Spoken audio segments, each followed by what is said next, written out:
As doenças respiratórias são hoje uma das principais causas de adoecimento das crianças, principalmente crianças pequenas, com menos de 5 anos de idade. Moramos em uma cidade altamente poluída, como é a cidade de São Paulo, mas outras grandes cidades, e às vezes até no campo, existem alguns poluentes ambientais que podem causar essas doenças respiratórias. Há também os fatores genéticos, claro, que determinam algumas doenças respiratórias, como a asma, por exemplo. Mas, de qualquer forma, o que a gente pode fazer para diminuir a quantidade de crianças acometidas por doenças respiratórias, uma das coisas que a gente pode fazer está dentro da nossa própria casa. O que isso significa?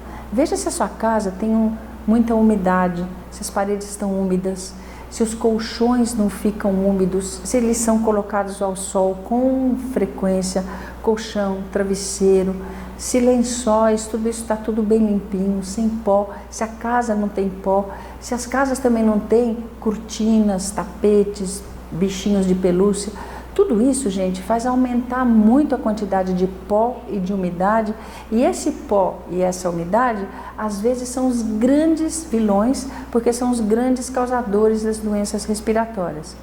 E quais são essas doenças respiratórias? As doenças respiratórias podem acometer as vias respiratórias altas, como, por exemplo, otite, rinite, sinusite, faringite, amidalite, todas essas ites que a gente tem aqui para cima, ou podem acometer as vias respiratórias baixas, pneumonias, bronquite, asma, nos bebês pequenos a bronquiolite.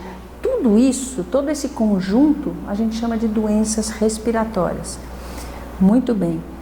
Quando as vias inferiores são acometidas, há sempre uma preocupação, porque a gravidade pode ser maior. Por exemplo, uma criança pequena com pneumonia.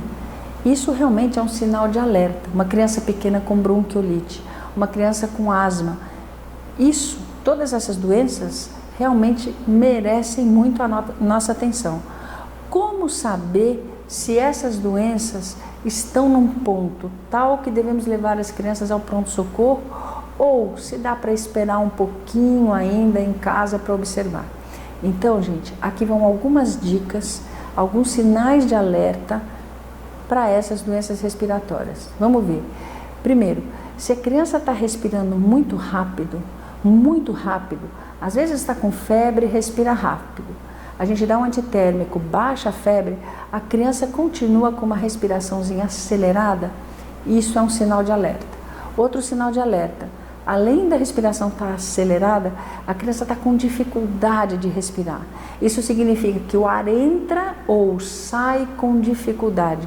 Para isso ela tem que mexer a barriguinha. Se ela estiver respirando com a barriguinha e você vê a pele entrar assim dentro da costela, esses também são sinais de que ela está com uma dificuldade respiratória maior.